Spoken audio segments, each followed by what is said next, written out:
Hello everyone, मैं रश्मि आप सबका अपने YouTube channel math concepts with Rashmi पर स्वागत करती हूँ। आई होप कि आप सब लोग अच्छे हो, आपकी हेल्थ अच्छी हो और आपकी पढ़ाई भी एकदम से अच्छी चल रही हो। आज हम परसेंटेज में इनकम, एक्सपेंडिचर और सेविंग से रिलेटेड प्रीवियस ईयर के क्वेश्चन सॉल्व करेंगे। ठीक है, सबसे पहले बेसिक समझेंगे, उसके बाद हम क्वेश्चन पे आएंगे। तो चलिए आगे बढ़ते हैं और थोड़ा सा बेसिक इसका समझते हैं। इस क्लास के जो क्वेश्चंस हैं वो ज़्यादातर एसएससी के हैं, उसके बाद डिफरेंट एग्जाम्स के भी हैं जो मेरे को थोड़ा डिफरेंट क्वेश्चंस लग रहा था, वो भी ऐड करेंगे। ठीक है, तो कुल मिलाकर के सभी तरह के क्वेश्चंस मिलेंगे आपको इसमें। रेलवे के भी मिलेंगे, जैसे स्टेट लेवल पे पुलिस के एग्जाम्स होते रहते हैं उसके भी मिलेंगे। मैक्सिमम क्वेश्चंस एसएससी के हैं। ठीक है, तो आप कोई भी एग्जाम्स दे रहे हैं ग्रुप डी से लेकर के सीजीएल मेंस लेवल तक का, तो सभी के लिए इस क्लास में जो कंटेंट कराया जा रहा है वो सफिशिएंट है। ठीक है, उसके अलावा भी आपको लगता है कि नहीं मैं किसी बुक से भी प्रैक्टिस करना चाहता हूँ, तो आप शौक से कीजिए। और कोई क्वेश्चंस अगर आपको समझ में नहीं आया, आपसे सॉल्व ना हो, तो आप वो मेरे से पूछ भी सकते हैं। ठीक है, टेलीग्राम पे एक डाउट ग्रुप बना रखा है रेलवे वाले बच्चों के लिए, तो आप उसमें अपना डाउट पूछ सकते हैं। ओके, किसी स्टूडेंट ने मेरे को एक डाउट पूछा हुआ है, वहाँ मैंने सॉल्व करके नहीं डाला है बिकॉज वो मेरे टॉप 50 वाली सीरीज में मुझे ऐसा लगा था कि वो दोनों क्वेश्चंस मैंने ऐड करे हैं, बट एक क्वेश्चन ऐड हुआ है, तो बाकी का जो एक क्वेश्चन रह गया है वो आपको आज की क्लास में देखने को मिल जाएगा। ठीक है, तो जिस किसी का भी वो डाउट था वो आज की क्लास में इंक्लूड कर दिया गया है। टॉप 50 की क्लास आज रात को 9 बजे होगी, आप उसे देख लेना। ओके, चलिए अब यहाँ पर आएंगे और पहले मैं थोड़ा सा बेसिक समझाती हूँ, फिर क्वेश्चंस को रीड करेंगे और उसे सॉल्व करेंगे। तो जो भी हमारी इनकम होती है, जो भी हम पैसा कमाते हैं, आपने कहीं जॉब किया होगा, ठीक है, तो जो भी आपकी इनकम होती है, इनकम इज इक्वल टू क्या होता है, सेविंग प्लस का एक्सपेंडिचर। ठीक है ना, सेविंग मतलब के जो पैसा आपने बचाया है, और प्लस का क्या, एक्सपेंडिचर। या एक्सपेंडिचर को पहले लिख लो, कोई दिक्कत नहीं है। ठीक है ना, यहाँ पर आप आगे पीछे कुछ भी लिख सकते हैं। आप income is equal to expenditure plus saving भी कर सकते हैं, आप income is equal to saving plus का एक्सपेंडिचर भी लिख सकते हैं, बिकॉज दोनों ही एक ही बात है। चाहे इसको यहाँ लिख लो, चाहे इसको यहाँ लिख लो। ठीक है, यहाँ से परेशान नहीं होना है। तो इनकम को हिंदी में क्या बोलते हैं, हम आय बोलते हैं, आय। और सेविंग को क्या बोलते हैं, बचत। और एक्सपेंडिचर को क्या बोलते हैं, व्यय या फिर खर्चा। ठीक है ना, व्यय या फिर खर्चा। जो भी आप कमाते हैं उसमें अपने खर्चे को निकाल दें तो आपके पास क्या बचता है, सेविंग बचती है। ठीक है ना, तो अगर हमसे सेविंग पूछी जाएगी तो सेविंग बराबर क्या आ जाएगा, इनकम माइनस का एक्सपेंडिचर। ठीक है, यहां से आपसे अगर सेविंग पूछ ली जाए तो सेविंग बराबर क्या आ जाएगा, इनकम माइनस का एक्सपेंडिचर आ जाएगा। ठीक है, और अगर आपसे एक्सपेंडिचर पूछ लिया जाएगा तो expenditure equal to income minus का सेविंग आपके पास आ जाएगा। ठीक है, ये 2-3 लाइनें आपको बस समझनी है। समझनी नहीं, इतनी समझ तो आप में होगी, पैसों के मामले में हर व्यक्ति थोड़ा होशियार होता है, तो इतनी समझ सभी में होगी। ठीक है, अब हम आएंगे अपने क्वेश्चन पर। क्वेश्चन है, सोहम का प्रारंभिक व्यय और बचत 5:3 के अनुपात में थी, उसकी आय में 25% की वृद्धि हो जाती है। यदि उसकी प्रारंभिक बचत 4500 रुपए थी तो वृद्धि के बाद उसकी आय ज्ञात कीजिए, ये हमसे कहा जा रहा है। तो मेरे को दे रखा है व्यय और बचत, मतलब कि एक्सपेंडिचर प्लस का सेविंग। ठीक है ना, तो एक्सपेंडिचर कितना है 5 रेशियो, सेविंग कितनी है 3, तो इनकम कितनी आ जाएगी, अगर मैं इनकम को लिखूं तो इनकम कितनी आ जाएगी, इन दोनों का सम करेंगे तो 8 आ जाएगी। ठीक है ना, यहाँ मैंने income is equal to expenditure plus saving होता है वही लगा दिया है। एक्सपेंडिचर 5 है, सेविंग हमारे पास 3 है, तो इनकम हमारे पास 8 आ जाएगी। ठीक है, कुछ नहीं किया मैंने, जैसे क्वेश्चन ने बोला है वही किया है अभी तक। फिर क्या हुआ है, आय में 25% की वृद्धि हो गई है। इनकम में अगर हम 25% की वृद्धि कर देंगे तो 8 का 25% कितना होता है, 2 होता है, तो टोटल इनकम 8 प्लस का 2 10 आ जाएगी। ठीक है, कितना आ जाएगी, 10 आ जाएगी। अब प्रारंभिक बचत जो है वो 4500 रुपए है, मतलब इस 3 की वैल्यू मुझे 4500 दे रखी है। इसका कितना गुना है, तो आप कहेंगे 1500 गुना है। तो फिर इसका भी हमसे क्या पूछा है, वृद्धि के बाद उसकी आय, तो इसका भी कितना गुना हो जाएगा, 1500 गुना हो जाएगा। कितना आ जाएगा, ये 15000 आ जाएगा। ठीक है ना, इनकम कितनी आ जाएगी, 15000, और ऑप्शन सेकंड वाला आपका राइट आंसर हो जाएगा। बहुत बेसिक सा क्वेश्चन है, बेसिक से ही शुरू कर रहे हैं इसको और धीरे धीरे धीरे धीरे आगे बढ़ेंगे। ठीक है, वैसे क्वेश्चंस आप एक लाइन में भी कर सकते थे। आपको पता है इनकम हमारे पास 8 आ जाएगी और 25% की वृद्धि कर देंगे तो 2 और बढ़ जाएगा तो 10 हो जाएगी। 3 की वैल्यू अगर हमारे पास 4500 रुपए है तो 1 की 1500, तो 10 की 15000 आ जाएगी। ऐसे क्वेश्चंस में लिखने की आवश्यकता नहीं पड़ती है, बट अभी आपको लिखना पड़ेगा बिकॉज आप सीख रहे हैं। ठीक है, ये चीज है ना, धीरे धीरे प्रैक्टिस से आती है। एक दम से नहीं आती, कोई भी चीज है ना धीरे धीरे ही आती है। तो अपने आप को ऐसे नहीं समझना है कि नहीं मेरे से मैथ नहीं हो पाएगा या मैं नहीं कर पाऊंगा, सीखना है चीजों को धीरे धीरे। ठीक है, चलिए। एक व्यक्ति की आय और व्यय का अनुपात 5:2 है, वह अपनी आय के कितने प्रतिशत की बचत कर रहा है। अब देखो आय और व्यय, इनकम है 5 हमारे पास में और एक्सपेंडिचर है 2, तो बाकी 3 क्या बचेगी हमारे पास में, सेविंग्स बचेगी। ठीक है ना, ये क्या होगी, सेविंग्स होगी। और सेविंग्स 3 किस पर है, इनकम 5 है, तो 5/3 इक्वल टू क्या होता है आपका 60%। तो ये आपका आंसर हो गया। देखो आप एक लाइन में कर सकते हो ऐसे, ये लिखने की जरूरत है क्या, नहीं है, बट लिखेंगे हम, इसको समझाना है डिटेल में। Income is equal to expenditure plus का सेविंग, ये मैंने आपको बताया था। ठीक है, अब इनकम कितनी है, आय है हमारे पास में 5 और एक्सपेंडिचर है 2, तो बाकी के क्या होगी, सेविंग। 5 में से 2 जाएगा तो 3 सेविंग बचेगी हमारी। ठीक है ना, समझ रहे हो। तो हमसे कहा जा रहा है कि वह अपनी आय का कितना प्रतिशत बचाता है। इनकम कितनी है 5, सेविंग कितनी है 3, तो कितना बचाता है ये 3/5 बचाता है। 3/5 को परसेंटेज में चेंज करोगे कितना आ जाएगा, 60% आ जाएगा और ये आंसर हो जाएगा। ठीक है, यहाँ मैं लिख देती हूँ बचत, बचत लिखना है बचत, ये मतलब कि सेविंग 60% आंसर हो जाएगा। चलिए, बहुत बेसिक क्वेश्चन से स्टार्ट कर रहे हैं, धीरे धीरे धीरे धीरे लेवल को बढ़ाएंगे। राघव अपनी आय का 80% खर्च करता है। यदि उसकी आय में 12% की वृद्धि हो जाती है और बचत में 10% की कमी हो जाती है तो उसके खर्च में वृद्धि प्रतिशत क्या है, ये हमसे कहा जा रहा है। राघव अपनी आय का 80% खर्च कर देता है। यदि उसकी आय में 12% की वृद्धि हो जाती है और बचत में 10% की कमी हो जाती है तो उसके खर्च में वृद्धि प्रतिशत क्या है, ये हमसे कहा जा रहा है।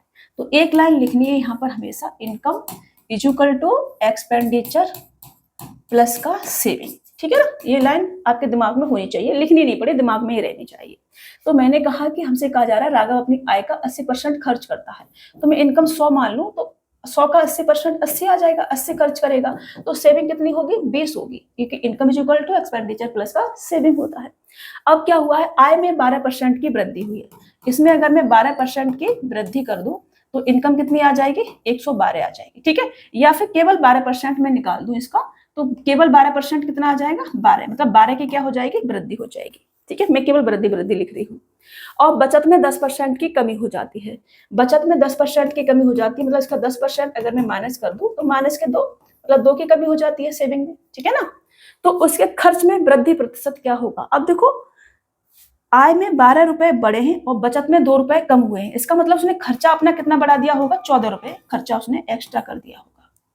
समझ रहे हो, 14 रुपए खर्चा बढ़ा दिया होगा, क्योंकि इनकम का जो बढ़ा हुआ है 12 रुपए वो भी चला गया, सेविंग का जो 2 सेविंग भी 2 रुपए कम हो गई, 10% कम हो गई, 2 रुपए कम हो गई, तो टोटल खर्चा कितना कर दिया होगा इसने, 80 रुपए प्लस का ये 14 रुपए, तो ज्यादा कितना कर दिया खर्चा इसने, 14 रुपए। तो ये जो 14 है 80 का कितना परसेंट है, यही हमसे पूछा है। ठीक है ना, हमसे पूछा है तो उसके खर्च में कितना परसेंट वृद्धि हुई है, तो 14 जो है 80 का कितना परसेंट है, ये हमसे पूछा है। तो ये कितना आ जाएगा, 20 चौका और 20 पंजे, 14 पंजू 70/4, 35/2 का मतलब होगा 17.5%, तो 17.5% ये आपका आंसर हो जाएगा। समझ रहे हो, आप यहां से भी कर सकते हैं। ये जो हमारा खर्चा है ये भी 12 भी चला गया, 2 भी चला गया, तो 14 रुपए इसने खर्चे को बढ़ा दिया होगा। ठीक है ना, खर्चे को मैं माइनस में लिखती हूँ हमेशा ऐसे करके, इससे मेरे को पता चलता रहता है कितना बैलेंस हमारे पास से निकल गया खर्चे में। तो ये जो 14 है 80 का कितना परसेंट है, यही हमसे पूछा है, तो ये कितना आ जाएगा, 17.5% आ जाएगा। आप यहाँ भी कर सकते हैं, यहाँ नहीं करना चाहे तो आप ऐसे यहाँ पे लिखे कर सकते हैं। ठीक है, चलिए आगे बढ़े। एक व्यक्ति अपनी आय का 75% खर्च कर देता है, यदि उसकी आय में 20% की वृद्धि हो जाती है। आय का 75% खर्च करता है, आय में 20% की वृद्धि की जाती है तथा उसके खर्च में 10% की वृद्धि की जाती है, तो बचत में परसेंटेज परिवर्तन ज्ञात कीजिए, ये हमसे कहा जा रहा है। तो एक लाइन दिमाग में रखनी है, कौन सी, income is equal to expenditure plus का सेविंग। ठीक है ना, ये लाइन हमेशा दिमाग में रखनी है। अब आय का 75% खर्च करता है, मतलब आय को अगर मैं 100 मान लूं तो 75 रुपए वो खर्च कर देता है, तो 25 रुपए बचा लेता होगा। ठीक है ना, यही तो होगा, income is equal to expenditure plus का सेविंग। अब क्या हुआ है, उसकी आय में 20% की वृद्धि हो जाती है, इसमें अगर हम 20% की वृद्धि कर दें तो कितने की वृद्धि हो जाएगी, 20 की वृद्धि हो जाएगी। ठीक है, तथा उसके खर्च में 10% की वृद्धि हो जाती है। खर्च में अगर मैं 10% की वृद्धि कर दूं तो कितने की वृद्धि हो जाएगी? 7.5 की वृद्धि हो जाएगी। ठीक है ना? तो बचत में प्रतिशत परिवर्तन क्या होगा? तो मैं खर्च को हमेशा किस में लिखती हूँ? माइनस में लिखती हूँ। मतलब 20 रुपए हमारी इनकम बढ़ी है, उसमें से हमने 7.5 रुपए खर्च कर दिए हैं, तो बचा कितना होगा? बचा होगा हमारे पास में 12.5 रुपए। ठीक है ना? तो 12.5 रुपए हमारे पास में क्या होगा? बचा होगा, जो कि सेविंग हमारी बड़ी होगी कितनी? 12.5 रुपए। ठीक है ना? अब सेविंग 12.5 रुपए बड़ी है हमारी किस पर? 25 पर। तो 25 का ये कितना परसेंट आ जाएगा? 50% आ जाएगा, और ये आपका आंसर हो जाएगा। समझ रहे हो? 50%, ऑप्शन बी आपका राइट आंसर होगा। समझ में आ रहा है? अगर समझ में नहीं आए तो पूछ लेने का मेरे से। ठीक है? हमसे कहा गया था कि इनकम 20% बढ़ जाती है तो 100 पर 20% बढ़ेगी, 20 रुपए बढ़ेगी। खर्चा 10% बढ़ जाता है तो 75 का 10% 7.5 आ जाएगा। मैं खर्चे को हमेशा माइनस में लिखती हूँ यहाँ पर। ठीक है ना? ये बढ़ गया है तो परसेंटेज प्लस में लिखा, लेकिन खर्च किया है हमने, इनकम इतनी बड़ी, इतना खर्च कर दिया तो खर्चा हटा देंगे, माइनस कर देंगे ना खर्चा, तो हमारे पास सेविंग्स रह जाएंगी। सेविंग होगी 12.5 रुपए बढ़ जाएगी यहाँ पर। तो मैंने 12.5 यहाँ पे लिखा, तो 12.5 से बचत में परसेंटेज परिवर्तन हमसे पूछा था। पहले 25 थी, अब वृद्धि हो गई है 12.5 की, तो कितना परसेंट वृद्धि हुई है? 50%। ठीक है? चलिए देख लीजिए एक बार, मैं पानी पी लेती हूँ फिर आगे कंटिन्यू करते हैं। चलिए आगे कंटिन्यू करते हैं और नेक्स्ट क्वेश्चन लेते हैं। देखो, एक व्यक्ति की आय उसके खर्च से 80% अधिक है, यदि उसकी आय 11% बढ़ जाती है तथा खर्चा 7% बढ़ जाता है तो बचत में परसेंटेज परिवर्तन ज्ञात कीजिए, ये हमसे कहा जा रहा है। एक व्यक्ति की आय उसके खर्च से 80% अधिक है, यदि उसकी आय 11% बढ़ जाती है तथा खर्चा जो है वो 7% बढ़ जाता है तो बचत में परसेंटेज परिवर्तन ज्ञात कीजिए, ये हमसे कहा जा रहा है। एक लाइन जो आपको दिमाग में रखनी है, income is equal to expenditure plus का सेविंग। ठीक है ना? अब देखो, आय उसके खर्च से 80% अधिक है तो खर्च को 100 मान लो, मैंने एक्सपेंडिचर को 100 मान लिया, इससे 80% अधिक है तो इनकम 180 हो जाएगी। ठीक है? इससे कितनी अधिक है? 80% अधिक है, ऐसा हमसे कहा गया है। तो 100 पर 80% बढ़ाएंगे, 180 आ जाएगी इनकम। ठीक है? इनकम बराबर क्या होता है? एक्सपेंडिचर प्लस का सेविंग, तो सेविंग 80 आ जाएगी हमारे पास। ओके? अभी तक मैंने कुछ नहीं करा है, जैसे क्वेश्चन ने बोला है, पहली एक लाइन मैंने लिखी है, यदि उसकी आय 11% बढ़ जाती है, इसमें क्या होता है? 11% की वृद्धि हो जाती है। 11% कितना होगा इसका? इसका 11% होगा 8, 9 और 1, मतलब 19.8 होगा इसका। 11% 19.8 आ जाएगा। ठीक है? 11% 19.8 की क्या होती है? वृद्धि हो जाती है इनकम में। और खर्चा 7% बढ़ जाता है, खर्चा 7% बढ़ जाएगा, इसका मतलब 100 पे 7% बढ़ेगा तो 7 ही बढ़ेगा, मतलब 7 रुपए कम, 7 रुपए खर्च करेगा, तो मैं खर्चे को माइनस में लिखती हूँ, मैंने आपसे पहले कहा है। बचत में परसेंटेज परिवर्तन क्या होगा? तो 7 रुपए और खर्च कर रहा है और इनकम 19.8 बड़ी है, तो बचत कितनी होगी? बचत होगी 19 में से 7 अगर हम माइनस कर दें तो कितना आ जाएगा? 12.8, मतलब 12.8 की क्या हो जाएगी? सेविंग हो जाएगी हमारे पास में। तो सेविंग कितनी बड़ी है? सेविंग बड़ी है हमारे पास में 12.8। तो परसेंटेज में हमें बताना है, तो 80 का कितना परसेंट है ये हमसे पूछा है। तो 20 चौका और 20 पंजे और 4 से काटोगे 4 तिया और 4 दूनी, और ये 3 दूनी 5, 5 15 और 16%। ठीक है ना? 16%, ये आपका आंसर हो जाएगा। 16%, ऑप्शन सी आपका राइट आंसर। ठीक है? समझ में आ रहा है? हमने कहा इनकम 19.8 रुपए बढ़ी है और खर्चा जो है वो 7 रुपए बढ़ा है, मतलब 7 रुपए में खर्च करने पड़ रहे हैं, तो इनकम में से 7 रुपए हम माइनस कर देंगे तो हमारे पास सेविंग बचत आ जाएगी कितनी? 12.5, 12.8 की। ठीक है? ये क्या है? ये है सेविंग। सेविंग कितनी बढ़ेगी हमारी? 12.8 बढ़ जाएगी। ये हमारा क्या आ जाएगा? सेविंग। परसेंटेज बतानी थी तो 16%। ठीक है? चलिए नेक्स्ट, एक व्यक्ति की मासिक आय 13,500 तथा मासिक खर्च 9,000 रुपए है, यदि अगले वर्ष उसकी आय 14% बढ़ जाती है तथा खर्चा 7% बढ़ जाता है तो बचत में वृद्धि क्या है? देखो परसेंटेज में पूछा है, तो ये जो हमको नंबर दे रखे हैं ना, इनको रेशियो में ले लो आप। ठीक है ना? इनको किसमें ले लो? रेशियो में। रेशियो में लोगे तो 00 से 00, 00 से 00, फिर 15 निम्मा 135 और 15 छिक्के 90। ठीक है ना? और 3 से कट जाएगा ये, और 3 त्रिका 9 और 3 दूनी 6, तो ये 3 और 2 का रेशियो आ जाएगा। ठीक है ना? इसका आ जाएगा 3 और 2 का रेशियो आ जाएगा। 45 दूनी 90 और 45 तिया 35, ये रेशियो हमारा बन जाएगा, ठीक है ना, ये बन जाएगा। अब एक व्यक्ति की मासिक आय 3 तथा मासिक खर्च 2 है, ये ले लेते हैं। Income is equal to expenditure plus का क्या होता है, सेविंग, ठीक है ना। तो आय अगर 3 है और खर्चा अगर 2 है तो सेविंग 1 होगी, ठीक है। अब देखो 2 1 नहीं रखना है, यहाँ पे 0 0 चिपका लेना है, अपने को इजी बनानी है, चीजें टफ नहीं बनानी है, ठीक है ना। तो हमने 0 0 चिपका लिया, रेशियो है, गुणा भाग कर सकते हैं। अगले वर्ष उसकी आय 14% बढ़ जाती है। अगले वर्ष क्या हुआ है, इनकम जो है 14% बढ़ जाती है। तो इसमें अगर मैं 14% की वृद्धि कर दूं तो वृद्धि कितनी की आ जाएगी, 14 तिया 42 रुपए की इनकम जो है बढ़ जाएगी। खर्चा 7% बढ़ जाता है, इसमें अगर मैं 7% बढ़ा दूं तो कितना आ जाएगा, 7 दूनी 14 रुपए खर्चा और हमारा हो जाएगा, ठीक है ना। तो बचत में वृद्धि क्या होगी हमसे कहा जा रहा है। देखो 42 रुपए इनकम हमारी बढ़ी है और खर्चा 14 रुपए बढ़ा है, तो इनकम में से खर्चा माइनस कर दूं तो मेरे पास सेविंग बचेगी, ठीक है ना। तो सेविंग कितना बढ़ जाएगी, सेविंग बढ़ जाएगी हमारे पास 28 रुपए, ठीक है ना। तो सेविंग कितना बढ़ गई, 28 रुपए। अब 100 पर है तो यही परसेंटेज में भी आ जाएगा, ठीक है। 100 पर है, परसेंटेज में चाहिए तो यही परसेंटेज में हो जाएगा 28%, बस बात खत्म। ऑप्शन सी आपका राइट आंसर हो जाएगा। समझ में आ रहा है ना, ऐसा तो नहीं है ना कोई चीज समझ में नहीं आ रही है। कोई चीज समझ में नहीं आया तो मेरे को पूछ लेना, मैं आपसे बार बार बोल रही हूँ कि मैं खर्चे को यहाँ पे माइनस में लिख रही हूँ, बिकॉज हम इनकम में से खर्चा हटा देते हैं तो हमारे पास सेविंग बचती है, समझ रहे हो। तो खर्चे को मैं माइनस में लिख रही हूँ, ओके। चलो बाकी आप कैसे भी लिख सकते हैं, आपका मन है आपको दिमाग में रख सकते हैं, प्लस माइनस लिखने की जरूरत नहीं है, आप दिमाग में रख लीजिए, ठीक है। बट मैं यहाँ पे लिख दे रही हूँ कि इसको मैंने हटा दिया तो सेविंग हमारे पास 28 रुपये मिली है। एक व्यक्ति अपनी आय का 87.5% खर्च करता है, उसकी आय 59% बढ़ जाती है और उसका खर्च 67% बढ़ जाता है। उसकी बचत में बढ़त या गिरावट की प्रतिशत का ज्ञात करें, ये हमसे कहा जा रहा है। एक व्यक्ति अपनी आय का 87.5% खर्च करता है, आय 59% बढ़ जाती है और उसका खर्चा 67% बढ़ जाता है। बचत में बढ़त या गिरावट प्रतिशत में ज्ञात करें, ये हमसे कहा जा रहा है। तो मैंने लिखा कि income is equal to expenditure plus का सेविंग, ये एक लाइन दिमाग में रखनी है, ठीक है ना। ये जो 87.5% है इसकी वैल्यू होती है 7/8, ठीक है। मैंने जब परसेंटेज का बेसिक करा रही थी मैंने तब आपको ये सारी चीजें सिखाई थी। तो 7/8 मतलब कि 8 अगर हमारे पास इनकम है उसमें से 7 हम खर्च करते हैं और 1 रुपया बचाते हैं, कहने का मतलब ये है, ठीक है। अब देखो रेशियो में है तो 0 0 चिपका सकते हैं हम यहाँ पर क्या कर सकते हैं, 0 0 चिपका सकते हैं। इसको 800 बना लिया, एक्सपेंडिचर 700 और 100 रुपए की सेविंग हमारे पास आ जाएगी।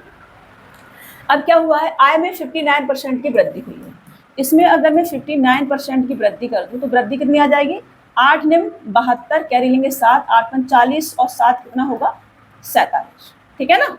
472 रुपए की टोटल वृद्धि हो जाएगी। खर्च में 67% की वृद्धि हुई है, 67% की वृद्धि हुई है। तो खर्चा 749, कैरी लेंगे 4 आ जाएगा, 7 छिक्के 42 और 4 कितना होगा 46, मतलब इतना रुपए खर्चा हमारा और बढ़ गया है। तो इसमें से माइनस कर दे खर्चे को तो कितना आ जाएगा हमारे पास 3। सेविंग कितनी बढ़ जाएगी, 3 रुपए और बढ़ जाएगी सेविंग जो होगी, ठीक है ना। तो 3 रुपए बढ़ी है हमारी सेविंग किस पर, 100 पर, तो यही परसेंटेज में आ जाएगा, सेविंग हमारी 3% बढ़ जाएगी, ठीक है।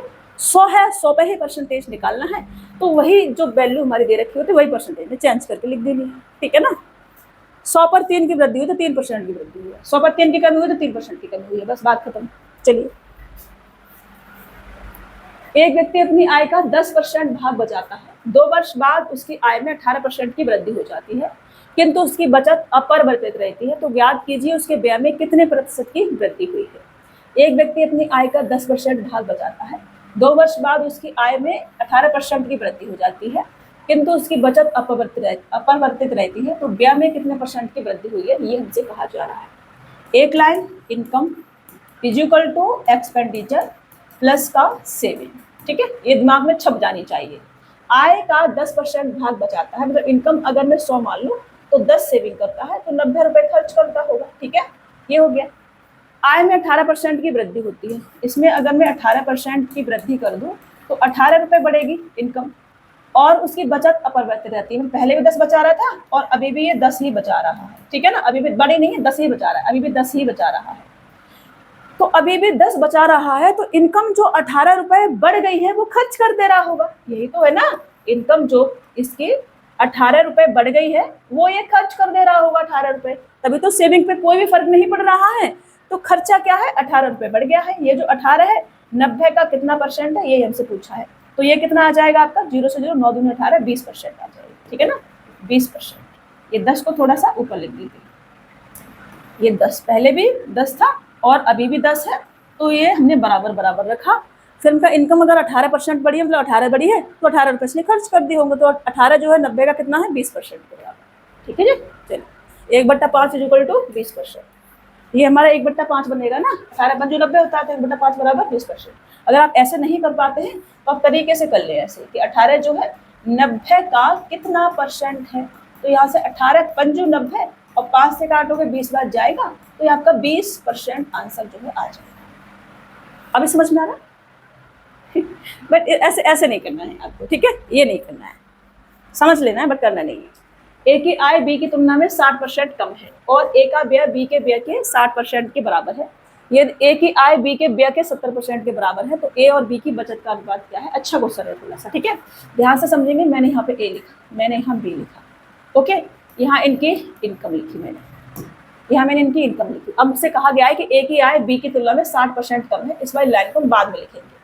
ए और बी का, ए का व्यय बी के व्यय के 60% के बराबर है, ठीक है, यहाँ से शुरू करेंगे। ए का व्यय बी के व्यय के 60% के बराबर है, तो मैं एक्सपेंडिचर से शुरू करूंगी। मैं बी का एक्सपेंडिचर 100 मान लेती हूँ। अब ए का एक्सपेंडिचर बी के एक्सपेंडिचर के 60% के बराबर है, तो इसका एक्सपेंडिचर 60 मान लेती हूँ। ये ए की आय बी की, ये ए की आय बी के व्यय के 70% के बराबर है, बी के व्यय के 70% के बराबर है क्या, ए की इनकम, तो 100 का 70% 70 आ जाएगा, मतलब ए की जो इनकम है वो 70 के बराबर है, ओके। अब इस लाइन पे आएंगे कि ए की आय बी की तुलना में 60% कम है। 60% कम का मतलब क्या होता है, 3/5 होता है 60% बराबर, मतलब 5 पर 3 कम है, तो ये 2 होगा, तो ये 5 होगा, ऐसे कह सकते हैं, ठीक है ना। तो 2 की वैल्यू अगर मुझे ये दे रखी है 35 गुना है, तो इधर भी 35 गुना अगर हम कर दे तो 5 या 15 150 और 55 25 कितना आ जाएगा 175, ठीक है, कितना आ जाएगा ये 175 बी की इनकम आ जाएगी। यहाँ तक कोई दिक्कत आपको नहीं होनी चाहिए, हमने इनकम भी निकाल ली दोनों की और खर्चा भी हमारे पास है। अब हमसे कहा जा रहा है तो ए और बी की बचत का अनुपात क्या होगा, तो बचत सेविंग कितनी आ जाएगी, सेविंग आ जाएगी 70 में से खर्चा माइनस कर दो 60, तो 10 यहाँ पे आ जाएगा, और 175 में 100 माइनस कर दो तो 75 यहाँ आ जाएगा। ये क्या आ रही है हमारी सेविंग। हमसे क्या चाहिए, रेशियो चाहिए, तो 5 दूनी 10 और 5 से काटोगे तो 5 एकम 5 और 55 25, 2:15 का ये आपका रेशियो है। 2:15 ऑप्शन डी आपका राइट आंसर पूछा है, ठीक है, कोई प्रॉब्लम नहीं होनी चाहिए आपको हो रही है तो उसे सॉल्व करो, ठीक है। हमने कहा सेविंग हमें चाहिए थी, तो हमने इनकम में से एक्सपेंडिचर माइनस किया, सेविंग आई हमारे पास 10, इधर भी इनकम में से एक्सपेंडिचर माइनस किया, सेविंग हमारे पास आई 75। फिर हमने 5 से इसको डिवाइड कर दिया, 5 दूनी 10 और 5 एकम 5, 2 जगह 55 25, 2 और 5 15 हमारा आंसर आ जाएगा, ठीक है। चलिए, लकी अपनी आय का 85% खर्च करता है, यदि उसके व्यय में x% की वृद्धि होती है, बचत में 60% की वृद्धि होती है और आय में 26% की वृद्धि होती है, तो x का मान क्या है। देखो, एक line income is equal to expenditure plus का सेविंग, ठीक है ना। तो आय का 85% खर्च करता है, अगर इनकम 100 रुपए है तो 85 खर्च कर देता है, तो 15 रुपए बचाएगा ये, ठीक है ना, यही तो होगा। ये तो उसके व्यय में x% की वृद्धि होती है, बचत में 60% की वृद्धि होती है, ठीक है ना, बचत में 60% की वृद्धि होती है। तो यहाँ से ले ले पहले, इसमें अगर मैं 60% की वृद्धि कर दूंगी, मतलब वृद्धि कितनी आ जाएगी, 15 छिक्के 90 का मतलब होगा 9 की, ठीक है, 9 बढ़ जाएगी।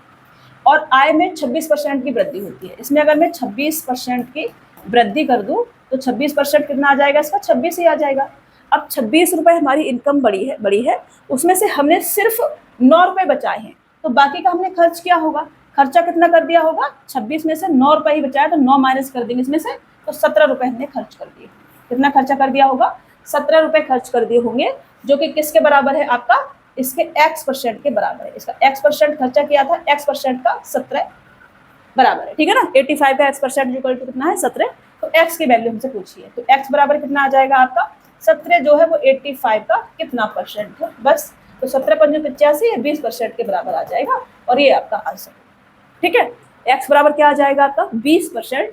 ऑप्शन डी आपका राइट आंसर है।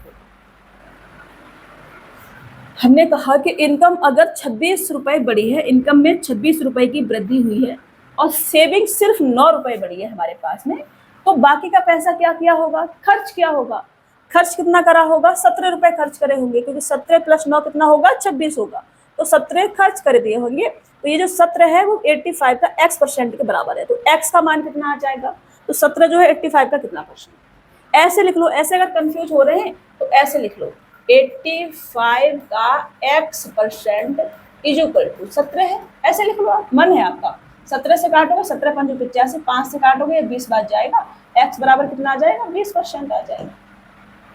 बट ये समझ में आना चाहिए, ओके, ऐसे नहीं करना है। हटा दें इसको, चलो इसे भी रहने देते हैं। सोनू अपनी आय का 15% बचा लेती है यदि उसकी आय में 20% की वृद्धि होती है और वह अब भी पहले जितनी ही बचत करती हो, तो उसके खर्च में कितने % की वृद्धि होगी, ये हमसे कहा जा रहा है। ठीक है, अब देखो, सोनू अपनी आय का 15% बचा लेती है यदि उसकी आय में 20% की वृद्धि होती है और वह अब भी पहले जितनी ही बचत करती है, तो खर्चे में परसेंटेज परिवर्तन हमसे पूछा है। ठीक है ना, देखो, इनकम एक लाइन दिमाग में छपी होनी चाहिए, इक्वल टू एक्सपेंडिचर प्लस का सेविंग। 15% बचा लेती है, मतलब इनकम अगर 100 मान ले तो 100 का 15% 15 आ जाएगा, तो 85 रुपए खर्च करती होगी। ठीक है ना, अब 20% वृद्धि होती है इनकम में, इसमें अगर हम 20% की वृद्धि कर दें तो कितने की वृद्धि हो जाएगी, 20 की हो जाएगी। अब सेविंग पहले भी 15 थी, सेविंग अभी भी कितनी है, 15 ही है। तो ये जो 20 रुपए बढ़ी है इनकम, ये इसने क्या किया होगा, खर्च कर दिए होंगे। ठीक है ना, क्या कर दिया होगा, खर्च कर दिए होंगे।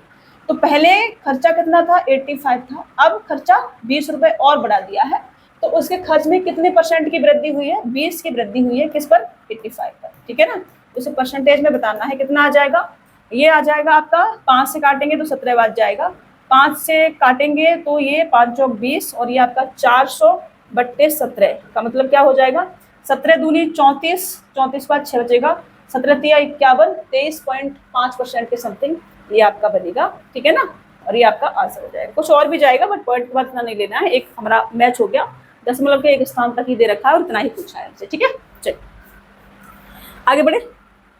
एक व्यक्ति का मासिक व्यय उसकी मासिक बचत से 66 से 2/3% अधिक है। एक व्यक्ति का मासिक व्यय उसकी मासिक बचत से 66 से 2/3% अधिक है। ये उसकी मासिक आय में 44% की वृद्धि होती है और उसके मासिक व्यय में 60% की वृद्धि होती है, तो उसकी मासिक बचत में 1040 की वृद्धि होती है। प्रारंभिक व्यय कितना था, ये हमसे कहा जा रहा है। ठीक है, तो एक लाइन जो मैंने आपसे कहा, income is equal to expenditure plus का सेविंग, ये आपके दिमाग में छपी होनी चाहिए। अब मासिक व्यय उसकी मासिक बचत का 66 से 2/3% है। 66 से 2/3% बराबर 2/3 फ्रैक्शन वैल्यू होती है। ठीक है, तो बचत से 2/3 अधिक है, मतलब बचत अगर मैं 3 मान लूं तो 3 पर 2 अधिक है, तो एक्सपेंडिचर कितना आ जाएगा, 5, तो सेविंग कितनी आ जाएगी, वो इनकम कितनी आ जाएगी, 8। ठीक है ना, अब ये रेशियो है, मैं 0 0 चिपका सकती हूँ उधर। ओके, मैंने 0 0 चिपका लिया। ये उसकी मासिक आय में 44% की वृद्धि होती है। इसमें क्या होता है, 44% की वृद्धि होती है। 44%, 8 चौक 32 का मतलब होगा 2 और 5 और आपका 352 की। ठीक है ना, 32 × 11 करोगे तो 2, 5 और 3 ये आ जाएगा। ठीक है ना, इसे हटा देते हैं। अब आगे कह रहे हैं, और उसके मासिक व्यय में 60% की वृद्धि होती है। व्यय में क्या होता है, 60% की वृद्धि होती है, तो व्यय कितना बढ़ जाएगा, 56 30, मतलब कि 300 रुपए खर्चा और हो जाएगा। अब क्या होता है, उसकी मासिक बचत में 1040 की वृद्धि होती है। 352 रुपए इनकम बढ़ी है, उसमें से 300 रुपए खर्च कर दिए है, तो बचत कितनी होगी, 52 रुपए बढ़ेगी। ठीक है, कितनी बढ़ेगी, 52 रुपए। और हमारे हिसाब से मासिक बचत जो है 1040 बढ़ी है क्वेश्चन के हिसाब से, तो इसमें 1040 52 के बराबर है। तो प्रारंभिक व्यय कितना है, प्रारंभिक व्यय कितना है हमारे पास में, 500, तो 500 की वैल्यू कितनी आ जाएगी, ये इसके बराबर, ये इसका कितना गुना है, ये है इसका 20 गुना, तो इधर भी कितना हो जाएगा, 20 गुना। और 20 गुना करेंगे तो 5 दूनी 10 और 3 जीरो चुपकाएंगे 10,000, ये आपका आंसर हो जाएगा।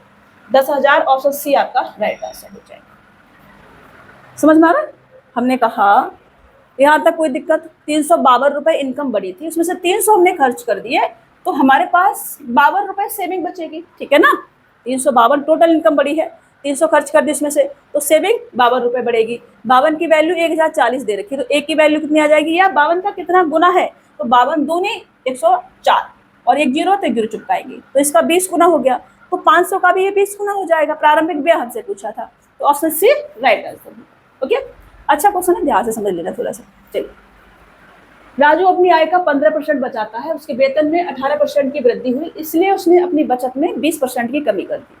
अब बचत में 20% की वृद्धि की, यदि वेतन में वृद्धि के बाद उसका व्यय 1,32,500 था, तो वेतन में वृद्धि से पहले उसकी बचत ज्ञात कीजिए। देखो, राजू अपनी आय का 15% बचाता है, उसके वेतन में 18% की वृद्धि हुई, इसलिए उसने अपनी बचत में 20% की वृद्धि कर दी। यदि वेतन में वृद्धि के बाद उसका व्यय 1,32,500 था, तो वेतन में वृद्धि से पहले उसकी बचत कितनी थी, ये हमसे कहा जा रहा है। अब देखो, राजू अपनी आय का 15% बचाता है, income is equal to expenditure plus का सेविंग, ठीक है। अब इनकम को अगर मैं 100 मान लूँ, तो 15% बचाता है, मतलब 15 बचाता है, तो 85 क्या करता होगा, खर्च करता होगा। ये 100 85 15 का काफी रेशियो बढ़ रहा है ना। चलो कोई बात नहीं। देखो, तो इसके वेतन में 18% की वृद्धि हुई है, वेतन में क्या हुआ है, 18% की वृद्धि हुई है, मतलब 18 की वृद्धि हुई है, ठीक है ना। और बचत में 20% की वृद्धि हुई है, बचत में भी क्या करता है, ये 20% की वृद्धि करता है। 20% बोले तो 3 और बढ़ जाएगा, 15 का 20% 3 हो जाएगा। यदि वेतन में वृद्धि के बाद उसका व्यय इतना है, वृद्धि के बाद, अब देखो 18 रुपए बढ़ा है और 3 रुपए इसने बचाया है, तो बाकी का 15 रुपए इसने खर्च कर दिया होगा, तो टोटल व्यय यहाँ है, टोटल व्यय कितना आ जाएगा, 90 और 100 आ जाएगा टोटल एक्सपेंडिचर। इसके बाद व्यय कितना है, इसकी वैल्यू मेरे को दे रखी है 1,32,500, ठीक है, ये दे रखा है। मैं एक्सपेंडिचर को माइनस में लिख रही हूँ, आप मत लिखना, ठीक है ना, आपकी मर्जी है, दिमाग में रखना। यहाँ माइनस लगा दिया, फिर ऐसे प्लस माइनस में कंफ्यूज होंगे आप, हटाई देती हूँ मैं यहाँ से, ठीक है। नहीं तो आपका कोई भरोसा थोड़ी है, मैं आपको बार बार बोल रही हूँ कि मैं ऐसा लिख रही हूँ कि ये माइनस कर दिए बच्चा, ठीक है। आपका भरोसा नहीं भाई, आप क्या क्या कर देंगे, ठीक है। इसमें कितने की वृद्धि हुई है, मैं ऐसे लिख देती हूँ, ठीक है ना। तो टोटल 100 आ गया। अब हमसे कहा जा रहा है, तो वेतन में वृद्धि से पहले उसकी बचत ज्ञात कीजिए। वेतन में वृद्धि से पहले उसकी बचत, तो पहले बचत कितनी थी, 15 की थी, तो 15 की वैल्यू कितनी आ जाएगी हमारे पास में, ये इसका 1325 गुना है, तो 1325 गुना इसका करेंगे, तो 15 चौका 60, 15 75, कैरी लेंगे 7, 15 दूनी 30 और 7 37, कैरी लेंगे 3, 15 तिया 45 और 3 48, कैरी लेंगे 4, 15 और 4 कितना आ जाएगा 19, 19,875 पहले क्या होगी, इसकी सेविंग्स होगी। 19,875 ऑप्शन डी आपका राइट आंसर हो जाएगा। कुछ भी समझ में नहीं आए, कहीं भी कोई भी डाउट लग रहा हो, अपन से पूछ लेने का, ठीक है। चलिए, पी और क्यू का वेतन कुल मिलाकर के 64,000 रुपए है। पी और क्यू अपने व्यक्तिगत वेतन का क्रमशः, नहीं 64,000 नहीं, वो एक 6,40,000 है, मैंने गलत पढ़ लिया है। पी और क्यू का वेतन कुल मिलाकर के 6,40,000 रुपए है। पी और क्यू अपने व्यक्तिगत वेतन का क्रमशः 60% और 40% बचाते हैं, यदि उनका व्यय समान है। व्यय क्या है, समान है, तो पी के वेतन का क्यू के वेतन से अनुपात क्या है, ये हमसे कहा जा रहा है। इस लाइन का कोई मतलब नहीं है, ठीक है। अब देखो, पी और क्यू अपने व्यक्तिगत वेतन का क्रमशः 60% और 40% खर्च कर देते हैं। पी अगर 60% खर्च कर देगा, तो 40% बचेगा उसके पास में, और क्यू अगर 40%, अच्छा बचत है कि पी और क्यू अपने व्यक्तिगत वेतन के 60% 40% बचाते हैं, तो 60% अगर पी बचाएगा तो 40% खर्चा बचेगा, ठीक है ना। और क्यू अगर 40% बचाएगा तो 60% इसका खर्चा होगा, ठीक है ना।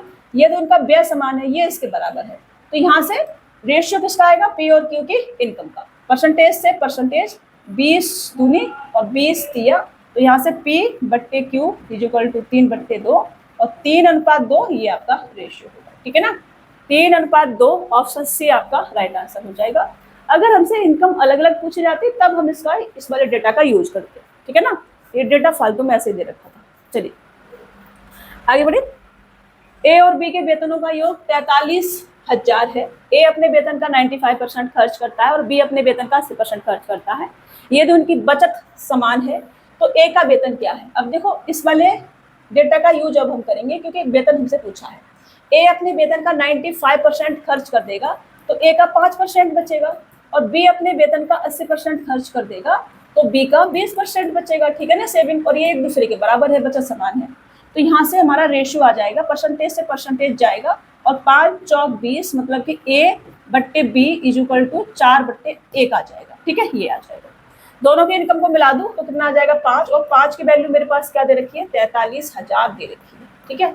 मेरे से पूछा है ए का वेतन कितना होगा, तो ए का वेतन कितना होगा हमारे पास 4 की वैल्यू कितनी आ जाएगी, ये इसका कितना गुना है 5 40 और 5 6 30, तो यहाँ 0 0 6 चौक 24 और 8 चौक 32 और 2 कितना होगा 34, ये आपका आंसर होगा 34,400।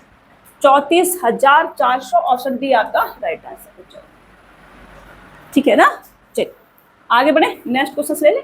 जितना गुना इधर उतना गुना हमें इधर करना है, ठीक है, मैंने लिखा नहीं है, मैं लिख देती हूँ, ओके। चलिए बहुत टफ नहीं है क्वेश्चन, ठीक है। ए की आय बी की आय की 80% है और ए का व्यय बी के व्यय का 60% है। यदि ए की आय बी के व्यय के 90% के बराबर है तो ए की बचत बी की बचत से कितना % अधिक है। ऐसा ही क्वेश्चन मैंने एक कराया है, इस क्वेश्चन को आप प्रैक्टिस में करके देखेंगे, ठीक है। नहीं कर पाएंगे तो आप मेरे से पूछेंगे, मैं आपको सॉल्व करा के दूंगी इस क्वेश्चन को, बट करने की कोशिश करेंगे, ठीक है। चलिए, पी की आय क्यू की आय का 250% है और पी का व्यय क्यू के व्यय का 180% है। यदि पी की आय क्यू के व्यय का 400% है, ठीक है, कराई देती हूँ, पिछला क्वेश्चन भी करा देती हूँ, इस पे आते हैं, ठीक है, क्योंकि ठीक ठाक क्वेश्चन है, ऐसा इजी वाले है नहीं है, तो मैं कराती हूँ उसको, फिर उस पर आएंगे। सेम क्वेश्चन है ना पिछला वाला भी। ए है हमारे पास में और बी है हमारे पास में, तो इनकम हो गई इनकी और इनका एक्सपेंडिचर हो गया, ठीक है।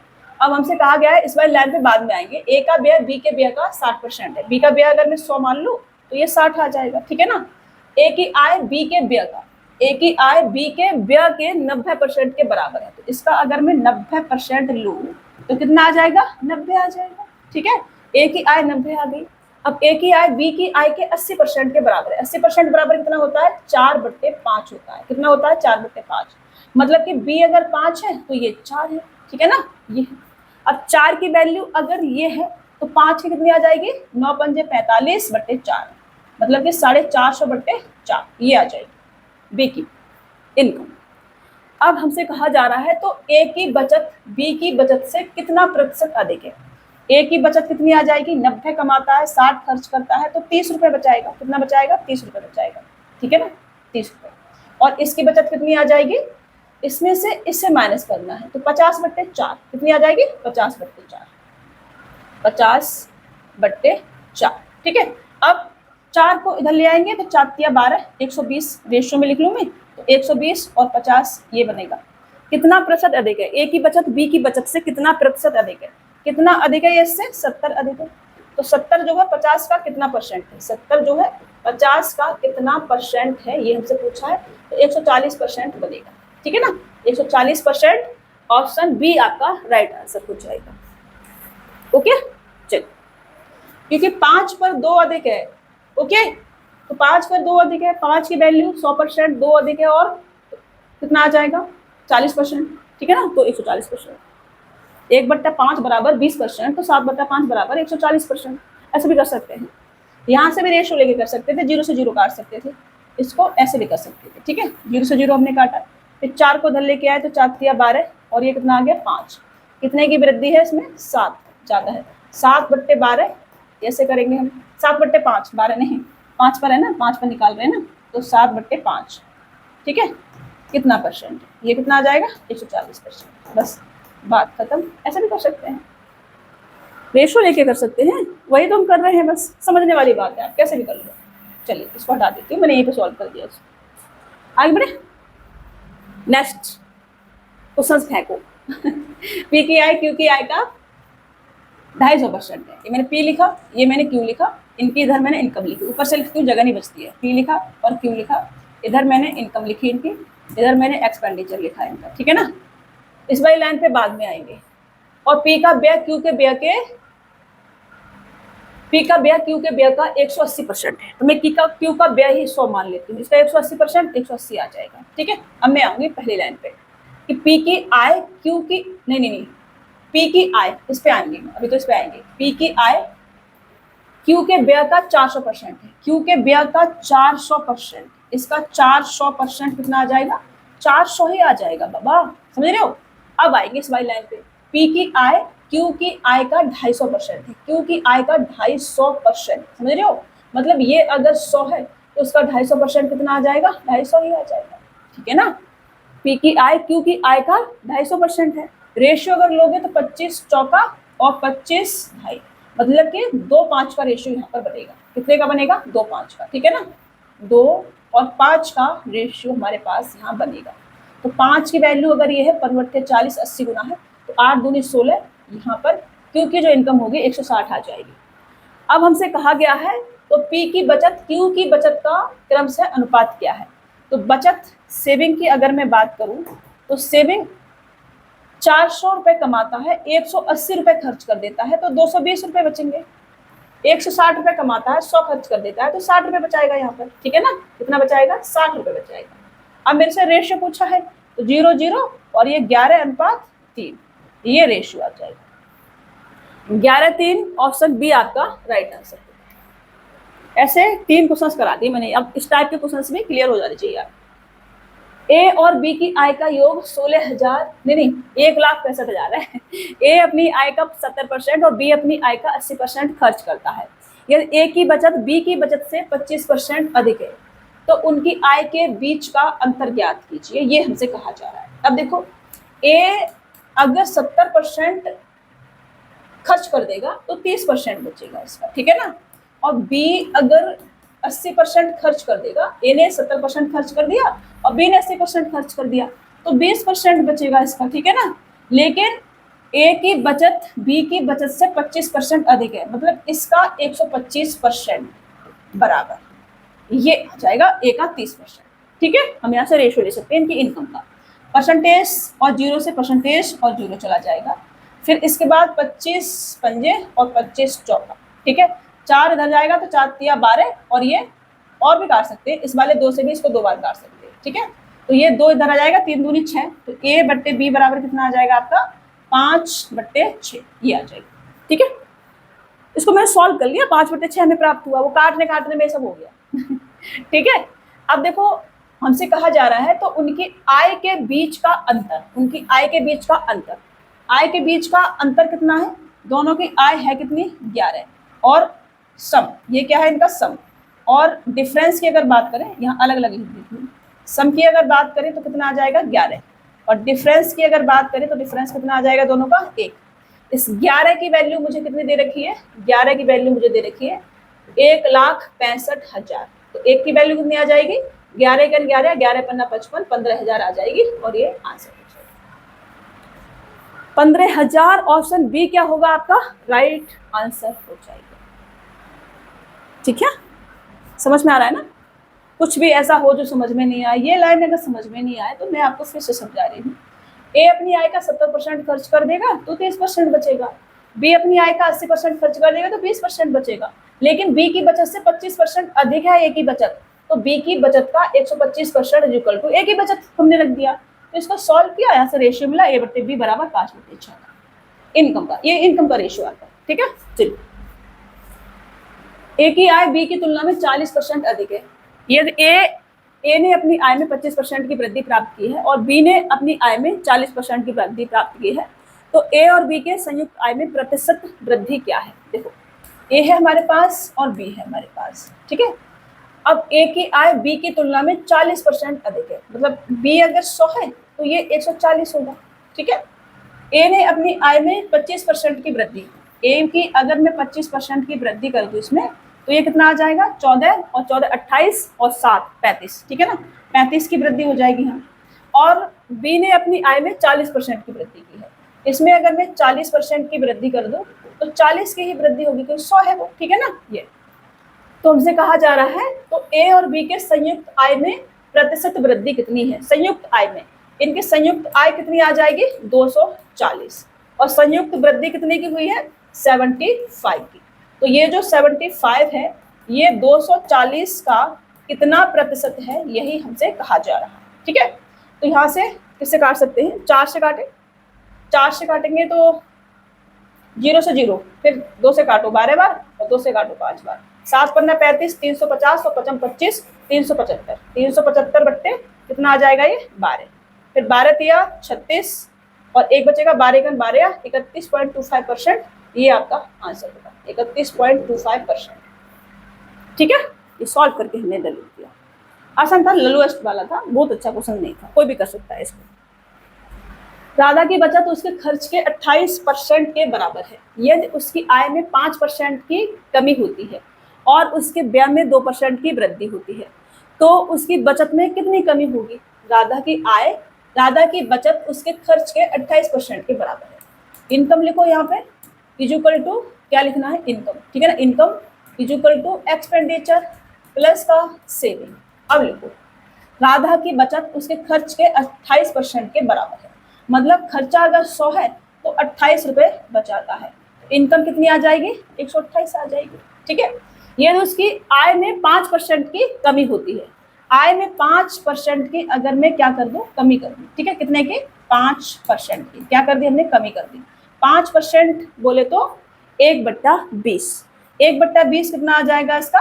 2 छिक्के 12, 2 चौक 8, 6.4 आ जाएगा। 6.4 की हमने क्या कर दी? कमी कर दी। उसकी आय में 5% की कमी होती है और उसके व्यय में 2% की वृद्धि होती है।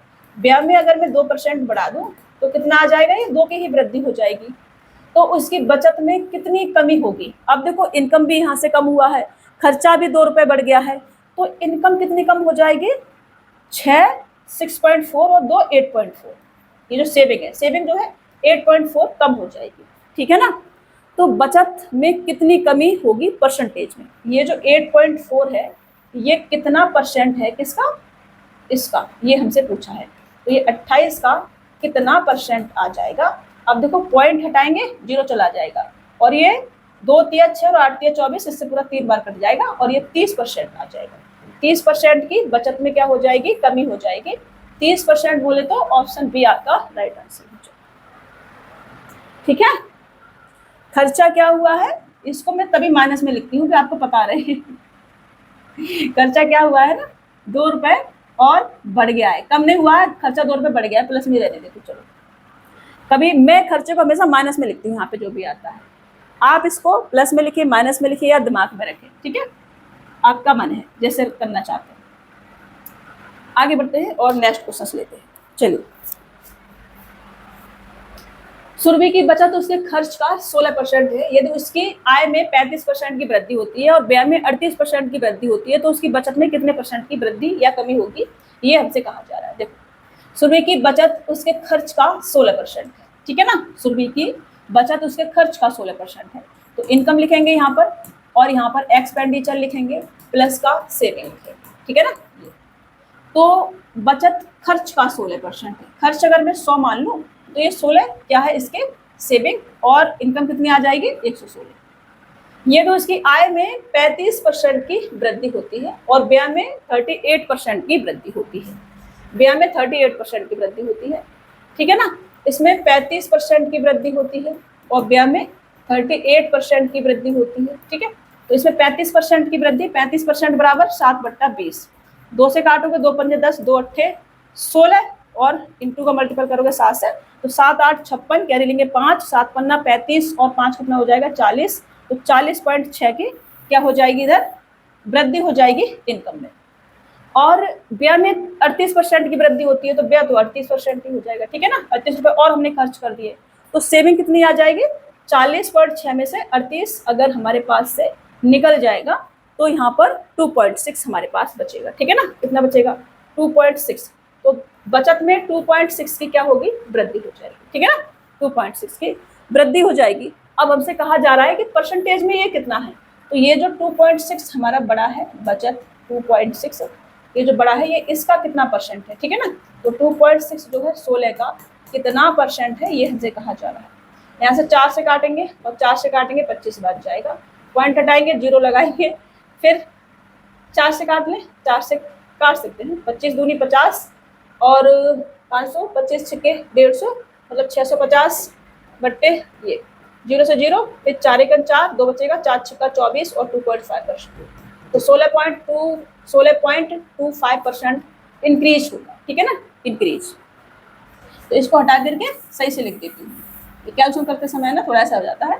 तो 16 पर ये परसेंटेज में कितना आ जाएगा, 16.25% इंक्रीज, ठीक है, इंक्रीज होगा। और ये आपका आंसर समझ में आ रहा है, आप लिख के कर लेना। 2.6 जो है 16 का कितना परसेंट है। अभी इनकम में 40.6 की वृद्धि हुई है, उसमें से 38 रुपए हमने खर्च कर दिए, तो 38 इसमें से माइनस कर देंगे तो 2.6 बचेगा, ठीक है ना। इधर चलिए, एक व्यक्ति की मासिक आय 87,500 तथा मासिक खर्च 50,000 है। यदि अगले वर्ष उसकी आय 33% बढ़ जाती है तथा खर्च 18% बढ़ जाता है तो बचत में प्रतिशत वृद्धि क्या होगी। अब देखो परसेंटेज में पूछा है, तो इसको क्या करेंगे, हम रेशियो में ले आएंगे। रेशियो में ले आएंगे तो 25 से काट सकते हैं, 25 दिया 75, 75 के बाद 7 5 12, 25 पंजे 125, फिर 25 दूनी 50, फिर 5 से काटेंगे 5 7 35 और 5 चौक 20, मतलब कि 7 और 4 का रेशियो आ जाएगा ये, ठीक है ना, 4 और ये 7, ये रेशियो आ जाएगा। अब हम यहाँ लिख लें इनकम बराबर एक्सपेंडिचर प्लस का सेविंग, ठीक है। अब देखो मासिक आय 7 है, इनकम अगर 700 है, मासिक खर्च 4 है, तो सेविंग कितनी होगी हमारे पास में 3 होगी, ठीक है। अब मैं यहाँ 0 0 चिपका सकती हूँ क्योंकि ये रेशियो है और रेशियो में गुणा भाग किया जा सकता है। ऐसा मैंने आपको रेशियो करना सिखाया था जब हम रेलवे के लिए पढ़ रहे थे सिलेबस, तब मैंने जो आपको रेशियो कराया है उसमें मैंने आपको सिखाया है कि रेशियो में गुणा भाग कर सकते हैं, ठीक है। अगले वर्ष उसकी आय जो है 33% बढ़ जाती है। इनकम क्या हुआ, अगले वर्ष 33% बढ़ गई, तो इनकम 33% बढ़ी है और खर्चा 18% बढ़ गया है, ठीक है। तो पहले इनकम ले लेते हैं, 33% बढ़ी है, तो 33% 7 या 21 का मतलब होगा 1 और 3 और 2, ठीक है, 231 बढ़ी है। और 400 पर 18% खर्चा बढ़ गया है, 18% खर्चा बढ़ने का मतलब होगा 18 चौक 72 रुपए, और हमने खर्च करना शुरू कर दिया है। तो बचत क्या होगी, बचत 231 रुपए इनकम बढ़ी है और उसमें से सिर्फ हमने 72 रुपए ही खर्च करे हैं, तो बचेगा कितना हमारे पास में, 8 और 1 9, और फिर 22 में से यहाँ पे 2 बचेगा, 12 में 7 जाएंगे तो 5 बचेगा, और यहाँ पे 159, ठीक है ना, कितना आ जाएगा 159। सेविंग जो है 159 हमारी इंक्रीज हो जाएगी, सेविंग 159 इंक्रीज हो जाएगी कितने पर, 300 पर।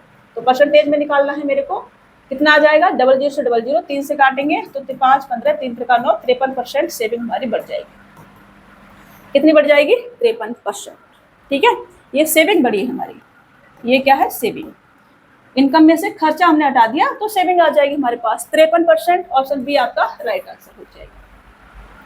चलिए, अन्विता की मासिक आय 28,500 थी और उसका मासिक खर्च 22,500 था। अगले वर्ष उसकी आय में 16% की वृद्धि हुई और उसका व्यय में 10% की वृद्धि हुई, उसकी बचत में प्रतिशत वृद्धि ज्ञात कीजिए, ये हमसे कहा जा रहा है। देखो, अन्विता की मासिक आय 28,500 थी, उसका मासिक खर्च 22,500 था। इसको हम क्या करें, परसेंटेज में पूछा है, रेशियो में ले लेते हैं सर। रेशियो में लेंगे 00 से 00, अब 25 से कटेगा नहीं, 5 से काट सकते हैं, ठीक है ना। ये आपका 8 2 10 15, 5 दिया 15 से कट जाएगा, 15 से काटेंगे तो 15 एकन 15 और 8 5 13, 15 निम्मा 135, फिर 15 एकन 15 और 15 चौका 60 15 75, ठीक है, 15 बार 1, 15 एकन 15 और फिर 7 बचेगा तो 15 चौका 60 15 75, 15 बार 1 कट जाएगा, ठीक है ना। अभी क्या होगा कि रेशियो में लिखना पड़ेगा, income is equal to expenditure plus का सेविंग, ठीक है ना, ये हमने लिखा। अब मासिक आय 19 रुपए थी, तो 19 रुपए अगर इनकम है और उसमें से 15 हमने खर्च कर दिए तो 4 रुपए हमारे पास बचेंगे। अब ये क्या है, रेशियो, तो इसमें 0 0 चिपका सकते हैं हम, यहाँ 0 चिपकाया, यहाँ 0 चिपकाया, यहाँ 0 चिपकाया, कैलकुलेशन थोड़ी सी जल्दी हो जाए इसलिए हम ऐसा कर लेते हैं, ठीक है। अब देखो, अगले वर्ष उसकी आय में 16% की वृद्धि हुई है। इनकम अगर 16% बढ़ जाएगी तो 16% बराबर कितना आ जाएगा, 16 में 144 कैरी लेंगे 14, 16 और 14 कितना हो जाएगा आपका 30, मतलब कि 304 रुपए इनकम बढ़ जाएगी। व्यय में 10% की वृद्धि हुई है, इसमें क्या हुआ है 10% की वृद्धि, इसका 150 का 10% कितना आ जाएगा, 1500 का 10% 150 आ जाएगा, ठीक है, मतलब 150 रुपए हमने खर्च कर दिए। तो बचत में क्या होगा, 304 रुपए हमारे इनकम बढ़ी है, उसमें से 150 हमने खर्च कर दिए, तो सेविंग कितनी बचेगी हमारे पास में, सेविंग बचेगी 150 154 रुपए, ठीक है, 154 रुपए सेविंग बचेगी। तो सेविंग पर कितना बढ़ेगा हमारा 154 बढ़ी है किस पे, 400 पर, और परसेंटेज में हमें ये बताना है, तो कितना आ जाएगा 00 से 00 और 4 से इसको काटोगे इसको, तो 4 तिया 12, 3 बचेगा 4 8 32 और 4 15 20, 38.5%, 38.5% ऑप्शन 3 वाला राइट आंसर हो जाएगा। ठीक है ना। 4 तिया 12, 12 के बाद यहाँ पे 3 बचेगा, 4 8 32, फिर 2 बचेगा, पॉइंट लगाएंगे 0, 4 15 20। ठीक है, 38.5% सेविंग जो है इंक्रीज होगी, बढ़ेगी। ये बड़ा है, प्लस का है इनका, ये हमने खर्चा माइनस कर दिया तो ये बड़ा है। ठीक है ना, प्लस का 154 रुपए। चलिए, ए और बी की मासिक आय 4:3 के अनुपात में है और उनकी बचत 3:2 के अनुपात में है, यानी प्रत्येक का ब्याज 600 रुपए है। तो बी की मासिक आय क्या है? अभी देखो, ए है हमारे पास और बी है हमारे पास। रेशियो में लिखा, इनकम लिखी इनकी हमने, और हमने बचत सेविंग लिखी। ठीक है ना, सेविंग। रेशियो क्या है इनकम का? 4:3 है, और बचत का कितना है? 3:2 है। ठीक है ना। तो देखो, और दोनों ही जो है 600 रुपए बचाते हैं। तो 4 कमाता है, 3 खर्च कर दिया, 1 बचा। ठीक है ना, छोटा करके लिखेंगे। 4 कमाता है, 3 खर्च कर दिया, 1 बचा। 3 कमाता है, 2 खर्च कर दिया, 1 बचा। इसका मतलब एक की वैल्यू क्या है हमारे पास? 600 है। तो हमसे क्या पूछा है? बी की मासिक आय क्या है। अब एक की वैल्यू अगर 600 तो 3 की वैल्यू कितनी आ जाएगी? 1800। बस ये आंसर हो जाएगा। बात करो। ठीक है, सेम है तब हम ऐसा कर सकते हैं, सेम नहीं है तो फिर बनाएंगे। ठीक है, वो सारे सभी टाइप के क्वेश्चंस मैंने ऐड करे हैं, परेशान बिल्कुल भी नहीं होना है। ए और बी की मासिक आय का अनुपात क्रमशः 4:5 है। ए और बी की मासिक बचत का अनुपात क्रमशः 14:19 है। यदि ए और बी का मासिक व्यय प्रत्येक 1200 है, ए और बी की मासिक आय के बीच अंतर कितना है, ये हमसे कहा जा रहा है। ए है और बी है।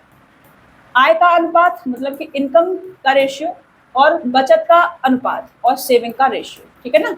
इनकम का रेशियो है 4:5 का, और बचत का अनुपात है 14:19 का। ठीक है, और प्रत्येक जो है मासिक व्यय 1200 रुपए प्रत्येक का। अब देखो, यहाँ से हम ऐसे निकाल नहीं सकते, हमें व्यय को इक्वल बनाना है। ठीक है ना, और इक्वल तो हो नहीं रहा है, ये ज्यादा सेविंग दे रखी है, यहाँ कम है। हम गुणा, इसमें गुणा भी कर ले किसी संख्या से, तब भी आएगा कि नहीं आएगा पता नहीं। तो इसका तरीका सीखना है आपने। हमें क्या करना है, यहाँ पर हमें एक्सपेंडिचर को इक्वल लेके आना है। ठीक है ना, एक्सपेंडिचर को इक्वल लेके आना है यहाँ पर। तो उसके लिए क्या करते हैं हम, इसका डिफरेंस लेंगे, कितना आ जाएगा 1। इसका डिफरेंस लेंगे, कितना आ जाएगा 5 का। तो इधर वाली पूरी इक्वेशन में 5 से गुणा करना है, और इधर वाली में 1 से करना है। मतलब कि डिफरेंस का उल्टा कर देते हैं और गुणा कर देते हैं। तो 5 से करेंगे, 5 चौक 20, और ये कितना आ जाएगा 5 25, और ये तो 1 से करेंगे तो 14 और 19 ही रहेगा। अब देखो, 20 में से 14 जाएगा तो 6 बचेगा, 25 में से 19 जाएगा तो 6 बचेगा। ठीक है, अब हम कह सकते हैं कि 6 की वैल्यू हमारे पास 1200 रुपए है। तो हमसे पूछा है ए और बी की मासिक आय के बीच का अंतर कितना है। अंतर लेंगे दोनों में तो कितना आ जाएगा, 20 है, 25 है, 5 का डिफरेंस आ जाएगा। ठीक है, तो 5 की वैल्यू कितनी आ जाएगी, 6 दूनी 12 और 5 दूनी 10, 1000 रुपए का डिफरेंस आ जाएगा। ऑप्शन सी आपका राइट आंसर हो जाएगा। अभी मुझे पता है कि ये जो है ना, गरम गरम चीजें आपको समझ में नहीं आ रही होंगी, एक बार इसे और अच्छे से मैं लिखूंगी। ठीक है ना, यहाँ तक हटा दिया मैंने, यहाँ मैंने ए लिखा था, यहाँ मैंने बी लिखा था। मैंने कहा इनकम का जो रेशियो है वो है इनका 4:5 का, और जो सेविंग्स है उसका रेशियो इनका 14:19 का। ठीक है, यही था। तो मैंने कहा कि इन दोनों का डिफरेंस लेना है, कितना आ जाएगा 1। मैंने कहा इन दोनों का डिफरेंस लेना है, कितना आ जाएगा 5। 5 का मल्टीपल इधर करना है और इस 1 का मल्टीपल इधर करना है। तो 5 का मल्टीपल इधर करना है आपको। तो 5 से करोगे, 5 चौक 20 और 5 25। 1 का मल्टीपल इधर करना है, इस 1 को उठा करके यहाँ ले आना है, 5 को उधर ले जाना है। 1 से करोगे तो वैसा वैसा रहेगा। तो 20 में से 14 जाएंगे 6 बचेगा, 25 में से 19 जाएंगे 6 बचेगा। 6 की वैल्यू अगर ये है हमारे पास में, तो इन दोनों का डिफरेंस लेना है, कितना आ जाएगा 5 का। तो 5 की वैल्यू कितनी आ जाएगी 1000। अब देखो, इतना तो चिलबट्टा बनेगा उसमें ये तो आपने मैनेज करना पड़ेगा। ए और बी की आय 4:5 के अनुपात में है और उनका व्यय 5:4 के अनुपात में है। यदि ए 6000 रुपए की बचत करता है और बी 12000 रुपए की बचत करता है, तो ए की आय कितनी होगी, ये हमसे कहा जा रहा है। अब देखो, ए है हमारे पास में और बी है हमारे पास में। इनकी इनकम की अगर मैं बात करूं तो इनकम का रेशियो है 4:5। ठीक है, ये 4:5। और व्यय की अगर बात करूं, मैं एक्सपेंडिचर की बात करूं तो वो है 5:4। ठीक है, एक्सपेंडिचर एक्सपेंडिचर है कितना 5:4, ठीक है, और ए 6,000 रुपये बचाता है और बी जो है 12,000 रुपये की बचत करता है। अब ऐसे क्वेश्चन में यहाँ डिफरेंस लोगे, यहाँ भी एक आ रहा है और यहाँ भी एक आ रहा है, काम नहीं चलेगा। आपने क्या करना है, क्रॉस प्रोडक्ट लगा देना है। क्रॉस प्रोडक्ट क्या होता है, जैसे इनकम में से एक्सपेंडिचर गया तो सेविंग कितनी है, ए की सेविंग है 6,000 रुपये, बी की सेविंग है 12,000 रुपये, ठीक है ना, यही है।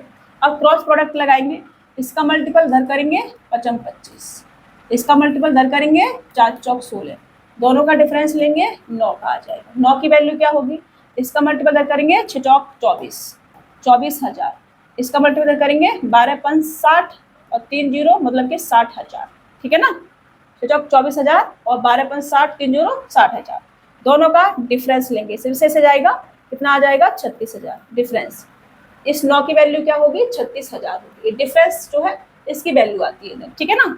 अब ए की आय हमसे पूछी है, अब 9 की वैल्यू अगर 36,000 है तो ए की आय कितनी हमारे पास 4, तो 4 की वैल्यू कितनी आ जाएगी, ये इसका कितना गुना है 9×36 4,000 गुना है, तो 4×16 3 0 लगाएंगे 16,000 रुपये ए की आय आ जाएगी। ऑप्शन 4 वाला राइट आंसर हो जाएगा। इधर भी हमने कितना गुना करा 4,000 गुना करा। ये इसको बोलते हैं क्रॉस प्रोडक्ट, ठीक है। चलिए ये आपने सीख लेना है, जल्दी क्वेश्चन को सॉल्व हो जाता है इससे। ए और बी की आय का अनुपात 4:5 है और उनके व्यय का अनुपात 2:3 है। यदि ए और बी क्रमशः 7,200 रुपये और 6,000 रुपये की बचत करते हैं तो ए की आय कितनी है, ये हमसे कहा जा रहा है, ठीक है ना। डिफरेंट इनकी क्या है बचत है, ठीक है। तो हम क्रॉस प्रोडक्ट लगाएंगे। अब देखो ए है हमारे पास में और बी है हमारे पास में। इनकम की अगर हम बात करें और किसका रेशो दे रखा है, एक्सपेंडिचर का दे रखा है, ठीक है ना, ये दे रखा है। इनकम का रेशो है 4:5 का और एक्सपेंडिचर का रेशो है 2:3 का, ठीक है। अब देखो यहाँ से लोगे तो यहाँ 2 बचेगा, यहाँ भी 2 बचेगा, लेकिन अलग अलग है, यहाँ पे 7,200 यहाँ 600 है, तो 2 का कोई काम नहीं हमारे पास, ठीक है, उसका कोई मतलब नहीं होगा। अब क्या है, सेविंग की अगर हम बात करें तो ए जो है कितना बचा रहा है 7,200 रुपये बचाता है, बी जो है वो कितना बचाता है, बी बचाता है आपका 6,000 रुपये, ठीक है। क्रॉस प्रोडक्ट लगाएं, 5 दूनी 10 और 4 तिया 12, दोनों का डिफरेंस ले 2 आ जाएगा। इधर करें तो 0 0 3 दूनी 6 और 7 तिया 21, इधर करें इसको तो 6 दूनी 12,000 आ जाएगा, दोनों का डिफरेंस लेंगे तो 9,600 आ जाएगा। मतलब इस 2 की वैल्यू कितनी आ जाएगी 9,600 आ जाएगी। हमसे क्या पूछा है, ए की आय, ए की आय कितनी हमारे पास 4, तो इस 4 की वैल्यू कितनी आ जाएगी, ये इसका डबल है, इसका डबल करेंगे तो 9 दूनी 18 और 19,200, ठीक है, 19,200 ये आपका आंसर हो जाएगा। 19,200 ऑप्शन फर्स्ट वाला आपका राइट आंसर होगा। कोई भी चीज़ समझ में नहीं आए, कहीं में डाउट क्रिएट हो रहा हो तो अपन से पूछने का, ठीक है। चलिए नेक्स्ट, ए और बी की आय का अनुपात 7:9 है और उनके व्यय का अनुपात 13:15 है। यदि ए और बी क्रमशः 9,000 रुपये और 15,000 रुपये बचाते हैं तो ए की आय कितनी है। ए है हमारे पास और बी है हमारे पास। इनकम की अगर मैं बात करूं और किसका एक्सपेंडिचर की बात करूं तो रेशो क्या दे रखा है, इनकम है 7:9 में और एक्सपेंडिचर है 13:15 में, ठीक है। ये ए और बी क्रमशः 9,000 रुपये और 15,000 रुपये बचाते हैं। सेविंग की अगर मैं बात करूं तो सेविंग कितनी है, सेविंग है हमारा ए बचाता है कितना 9,000 रुपये और बी बचाता है कितना 15,000 रुपये, ठीक है। क्रॉस प्रोडक्ट लगाएंगे 13 निम्मा 117 और 15 सत्ते 105, ठीक है। डिफरेंस लेंगे कितना आ जाएगा 12 का, 12 बराबर कितना आ जाएगा 15 का मल्टीपल 15 निम्मा 135 और 3 0 लगाएंगे और इधर करेंगे तो 15 तिया 45, 45 बोले तो 195 और 3 0 इधर लगाएंगे, ठीक है। अब दोनों में डिफरेंस अगर हम लें तो डिफरेंस कितना आ जाएगा 3 0 का 3 0, 5 में से 5 जाएंगे 0, 19 में से 13 जाएगा तो 6, मतलब कि 60,000।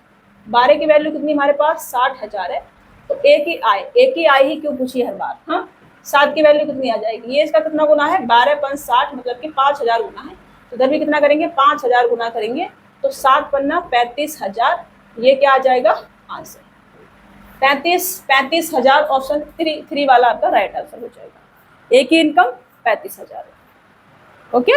इसको बोलते हैं क्रॉस प्रोडक्ट। अगर आपको आता है तो फटाफट जल्दी जल्दी कर लोगे, आप नहीं आता है तो सीखना है बाबा, 4-5 क्वेश्चन करा दिए, राधा अपनी आय का x% बचाती है।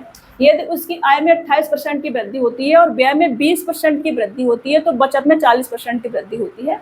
x का मूल्य क्या है ये हमसे कहा जा रहा है। ठीक है, देखो ऐसे ये जो क्वेश्चन है ना एलिगेशन से सॉल्व करेंगे, क्योंकि फर्स्ट वाला डेटा हमें कुछ भी नहीं दे रखा है, बाद में वृद्धि दे रखी है, तो हम जाएंगे किसमें, एलिगेशन। तो आय में 28% की वृद्धि हुई है, यहाँ पे जो हम एलिगेशन लगाते हैं उससे हमें इनिशियली वाला मिलता है। ठीक है ना, एक्सपेंडिचर और सेविंग का, एक्सपेंडिचर और ये सेविंग और ये इनकम। ठीक है, अब देखो आय में क्या हुआ है, 28% की वृद्धि हुई है, मैंने लिख दिया। व्यय में क्या हुआ है, 20% की वृद्धि हुई है तो 20% लिख दिया मैंने। सेविंग में क्या हुआ है, 40% की वृद्धि हुई है तो मैं 40% लिख दिया। अब लगाएंगे इस पे, 40 में से 28 जाएगा तो 12% बचेगा, और 28 में से 20 जाएगा तो 8% बचेगा। रेशियो अगर मैं लूँ तो 4 दूनी 8 और 4 तिया 12, ये किसका रेशियो आया है, एक्सपेंडिचर और सेविंग का। तो इनकम कितनी आ जाएगी, इनकम आ जाएगी 5 हमारे पास। ठीक है ना, इनकम बराबर एक्सपेंडिचर प्लस का सेविंग। तो x का मान क्या है ये हमसे कहा जा रहा है। राधा अपनी आय का x% बचाती है। इनकम अगर हमारे पास 5 है और 2 रुपए वो बचाती है, तो 5 का ये जो 2 है ये कितना परसेंट है भाई, 40% है बाबा, समझ रहे हो, ये आपका आंसर होगा 40%। ऑप्शन बी आपका राइट आंसर होगा, 2/5 = 40%। 2020 में ए और बी की आय का अनुपात 5:4 था। 2020 और 21 में उनकी व्यक्तिगत आय का अनुपात क्रमशः 4:5 और 2:3 था। ये 2021 में ए और बी की कुल आय कितनी थी, तो 2021 में बी की आय क्या है ये हमसे कहा जा रहा है। देखो 2020 में ए और बी की आय का अनुपात 5:4 था, ये ए है हमारे पास और ये बी है हमारे पास। ठीक है, 2020 और 2021, बी भी 2020 और 2021। ठीक है, ये आज का लास्ट क्वेश्चन है आपका। और 2020 में दोनों की ही आय का जो रेशियो है वो कितना है, वो है 5:4। ठीक है, ये मेरे को दे रखा है। और 2020 में ए की आय क्या है, यहाँ पे 4 है और 2021 में 5 है, और बी की 2020 में कितनी है, 2 है यहाँ पर, और 2021 में यहाँ 3 है। ठीक है, मैंने जैसा क्वेश्चन था वैसा ही किया है अभी तक। अब देखो यहाँ 2020 में ए की आय 4 है, यहाँ 2020 में ए की आय 5 है, तो ऐसा थोड़ी हो सकता है कि 2020 में यहाँ ए की आय 4 यहाँ 5 हो जाए। इक्वल बनाना है आपने क्या करना है, इक्वल बनाना है। इक्वल अगर बनाएंगे तो क्या करना पड़ेगा, आपने इस वाली पूरी इक्वेशन में आप 4 से मल्टीपल कर लो। ठीक है ना, और इधर आपने क्या करना है, 4 पन्ना 20 और 20 बनाने के लिए इधर वाली पूरी इक्वेशन में आपने क्या करना है, 5 से मल्टीपल करना है। और यहाँ 4 से करा है, यहाँ 5 से करा है, तो इधर भी आप किससे करेंगे, 5 से मल्टीपल करेंगे। ठीक है, ऐसे करना है। ओके, इक्वल आपने बनाना है। नहीं इसमें नहीं कर सकते, पूरी इक्वेशन में नहीं कर सकते, इसको इधर से ले सकते हैं, क्योंकि इक्वल नहीं इधर से नहीं बनेगा ना, इधर से लेना पड़ेगा हमको इसे 20 बनाना है, तो इसको भी 20 बनाना है। ठीक है ना, 20 बनाने के लिए इसमें क्या करना पड़ेगा, इसमें तो करना ही पड़ेगा पूरी इक्वेशन में, एक ही संख्या से गुणा भाग कर सकते हैं, एक ही संख्या से कर सकते हैं सेम रेशियो में।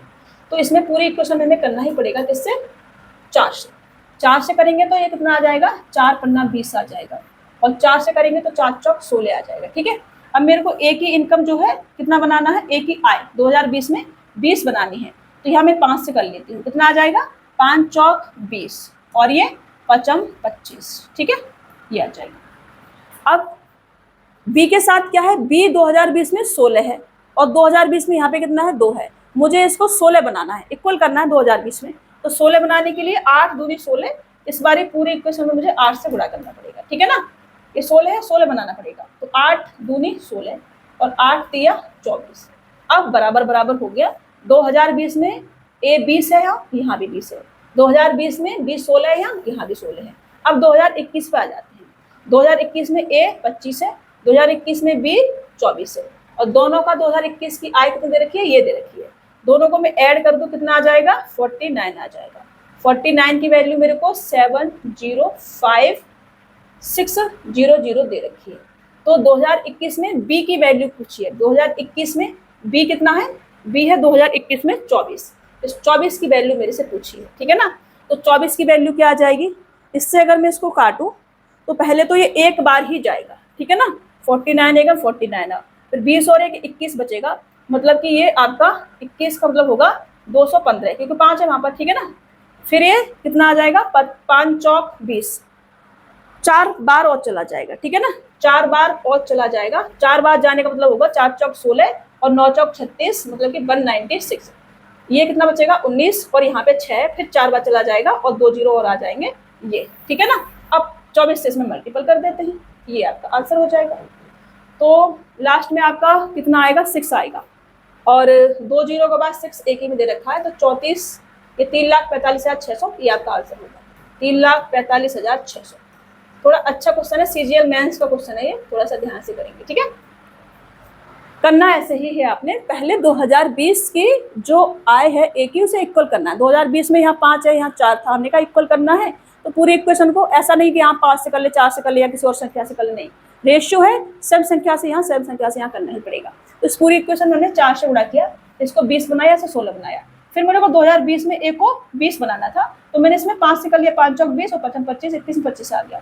अब बी के साथ देखिए तो 2020 में 16 है, 2020 में यहाँ पे 2 है, मेरे को इक्वल करना है, तो मैंने 8 से गुणा करा, 8 दूनी 16, 8 3 24, 21 में ये 24 है, 21 में ये 25 है, दोनों का सम करा 49। 49 की वैल्यू ये है, जो कि इसका 14,400 गुना है इसका, 49 का ये 14,400 गुना है, तो इसका भी 14,400 गुना होगा, और ये 3,45,600 आंसर आ जाएगा, ठीक है ना। बी की 2021 में आय कितनी है, ये हमसे पूछा है, तो बी की 2021 में आय 3,45,600 रुपए आ जाएगा। मैंने आपको 2 बार क्वेश्चन को समझा दिया है, एक बार अच्छे से देख लो इसको और समझ लो, अच्छा क्वेश्चन है, ओके। तो आई होप क्लास आपको अच्छे से समझ में आई होगी, और आप सब अच्छे होंगे, मतलब हेल्थ वगैरह आपकी ठीक होगी, पढ़ाई भी एकदम से अच्छी चल रही होगी, नहीं चल रही है तो अच्छी चलाने का, ठीक है, क्योंकि अभी आपका काम है पढ़ाई करना, तो जो भी आप काम लेते हैं अपने हाथ में उसे पूरा अपने 100% देने का, ताकि कल को अगर उसका रिजल्ट हमें ना मिले तो अंदर से ये गिल्ट ना रहे कि हमने थोड़ा और एफर्ट लगाया होता तो शायद ये चीज़ हमें मिल गई होती।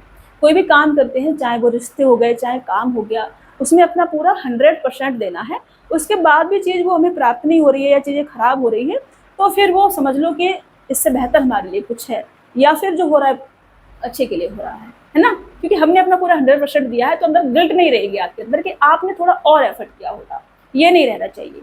तो पढ़ाई का समय है अभी, तो आपने पढ़ाई करनी है, ये नहीं कि गर्मी लग रही है थोड़ा ठंडा हो जाएगा शाम को तब पढ़ूंगा, ऐसे नहीं, पढ़ना है, मतलब पढ़ना है, मौसम अपने हिसाब से चलता रहेगा, गर्मी सर्दी बारिश आपने अपने हिसाब से चलते रहना है, ठीक है। चलिए मुलाकात होगी नेक्स्ट क्लास में, तब तक के लिए अपने ख्याल रखना, स्वस्थ रहना, मस्त रहना और खूब सारा मन लगा के पढ़ते रहना।